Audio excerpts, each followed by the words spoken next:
Allahumma salli ala Muhammadin wa ali Muhammad.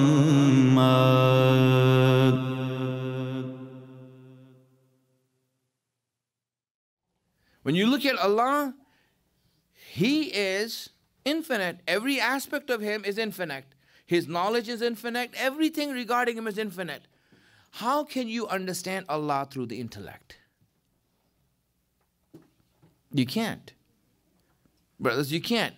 In Aqaid, there is no proof of what Allah is. In Aqaid, there's only proof that Allah is, not what is He. In Aqaid, look at all the books of Aqaid. No one goes to say that, this is who Allah is, this is what Allah is.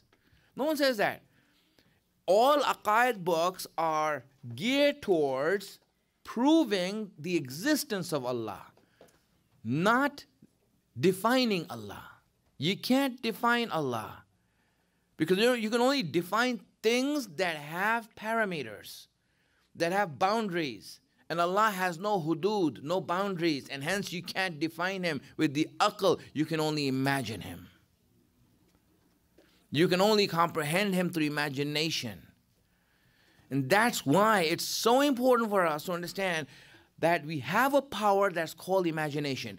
People who make their power of imagination stronger, you will see, will be able to understand certain concepts that very intelligent people cannot.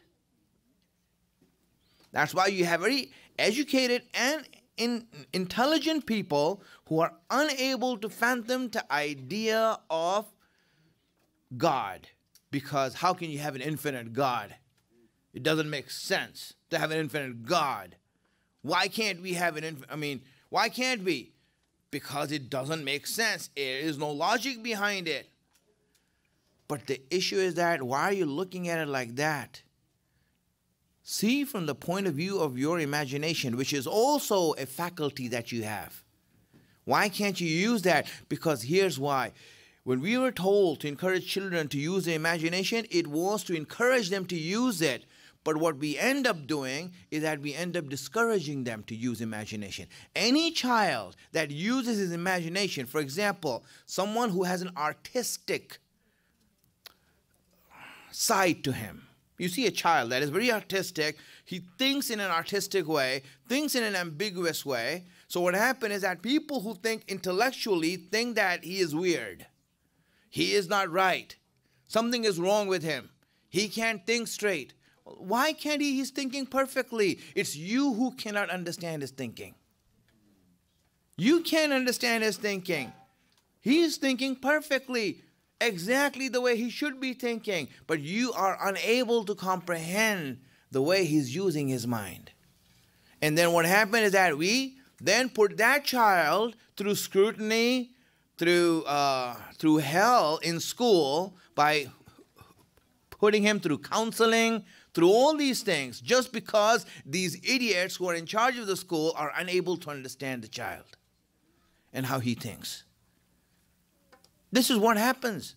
And we in Islam are encouraged to say that, listen, when a child is using his imagination, encourage him to do so. Why? Because the concepts of faith are going to be understood only through imagination.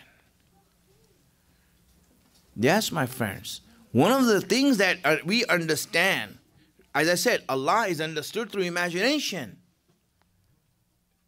That's what He's understood through. When you don't use your imagination and power of imagination, you can't understand Allah.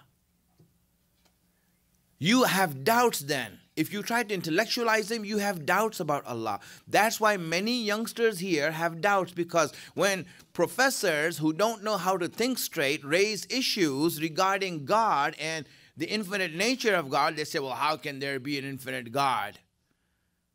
Just because you don't understand it doesn't mean that there isn't. And how are you looking at Him? You're looking at Him from the microscope of your intellect. Why can't you just see Him from the lens of your imagination? This is a power that we all have. And that's where you see articles of faith are understood through imagination. They are comprehended by that. Allah's greatness is understood through that. And that is important for us to understand. And the reason I raise this, because when we are talking about life, my friends, life is understood and comprehended through imagination, through the power of imagination. If you cannot use your imagination, you will not understand life. And you can't understand life, you're not living it. You are just waiting for it to end so that this torture can end. That's all it is. And that's where we need to start to learn that why am I not using my imagination? Why am I not using my imagination? Oh, it's fantasy, Maulana, it's not real life. We want to read books of facts, not fiction. We just want to concentrate on things that are straightforward and can be analyzed under a microscope and dissected and looked at. Not something hocus pocus. The idea is that when you look at imagination, and you look at the power that you have, what is it for then? Is this faculty just in there by accident? Oh, we all have imagination. Why did we get it? Manufacturing defect. It's not a manufacturing defect. It's there for a purpose. It's there for a reason. And when we stop using this power of imagination, that's where we start to limit ourselves. And then we start becoming those doubtful, cynical people who, when you hear certain things regarding this, you start to become doubtful and never understand concepts. We want to understand life. Life is understood through imagination. Tomorrow I will go into it deeply and explain to you how this works. And inshallah, we will stop it here. I'll end it here. So if there's any questions you want to ask, go ahead. I'll answer some questions before we end. Yes. Yes. Okay, so isn't imagination an infinite thing? No. See, imagination is meant, it's a thing that we all have. We all can imagine. For example, let's say if I ask you, think about it. So what that means is that try to decipher it or simplify it or expand it. But if I tell you to imagine it, would that be asking something different?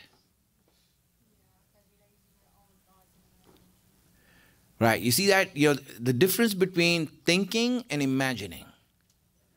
I think I can intellectualize how a train runs. But people, if you look at it, right, really, people who use the power of imagination are always the ones who discover things. People who use intellect, they're very good scientists in the lab where they do research on other people's work. But people who use imagination are the ones who always create things, discover things for others. Just to follow up on that, would you say that imagination potentially is even a higher form of intellect? Because I think people, Okay. there are scientists that have imagined things and then found them, right, through their Right. Okay, no, right? The issue is this, right? It's a different power that we have, right? What is intellect, right, or reasoning? Reasoning is, again, in short and in brief, it is the ability to put together what you know to find out things that you don't know. That's what it is. The ability where you can take ideas that you know and you can put them together to find out something that you don't know. For example, A equals B and B equals C. So you say A is equal to B and B is equal to C. So, okay, I can put these two things together and say that A is equal to C then. How did I come with that? Intellect. I can use a premise that I have use that premise to reach something that was unknown to me, is intellect. Right? No, we're not talking about that. What we're talking about is that not having any premise and not having any proof and thinking and then trying to go to the unknown without having any proof or without having any premise behind it.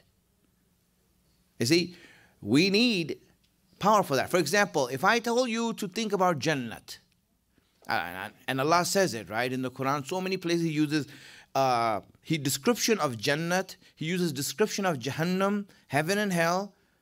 But when you look at those descriptions, tell me, how many of you can actually intellectualize it and say, okay, Allah is trying to give you or describe to you something that is completely unknown to you. Let me make it simple for you, right? Have you ever eaten a sitafal? Yeah. Okay. Youngsters, I'm asking.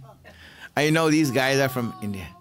Have you ever eaten, for example, okay, a kuhu? Have you ever eaten a kuhu? No, right? You have never eaten a kuhu, right? Now, let's say you have never eaten a kuhu and never seen one also, and you can Google it up, later. But still, Google can show you a picture, and I can tell you, hey, listen, kuhu tastes like a mango, right? It tastes like a mango. Now, no matter how much I describe it and how eloquently I describe it, can you get the exact taste? You can't. So, what am I appealing to? Am I appealing to your intellect or your imagination? No, not intellect. There's no intellect in here. What intellect are you using? I'm just saying that it's like a mango. Okay? But is it a mango? No, it's not. But it's like one. Okay. See, now this idea that you have, did you get it by deducting it or did you get it by using the power of imagination? An idea that you have. This is imagination. This ability for you to know the unknown without having any premise. Intellect can only use what is known to reach the unknown. That's why we can use creation to reach the Creator, to know that He is there. But can you deduct what He is? No. You can't. The only thing that helps you to understand Allah is imagination. That you can have an idea that you can believe in. That's why faith is really ideas that we have found through our imagination. It becomes real for us. And that's where you see we put our faith in. Imagination is important. It's an important aspect of our life that we and the whole society discourages us to use. And Islam is encouraging us. Use your imagination. Use it as much as you can. Why? Because it is what makes you start becoming a believer.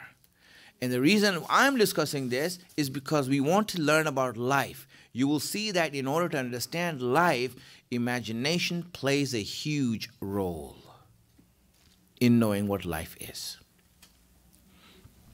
All right, very good. So inshallah, we will end here. Allahumma salli ala Muhammadin wa ali Muhammad.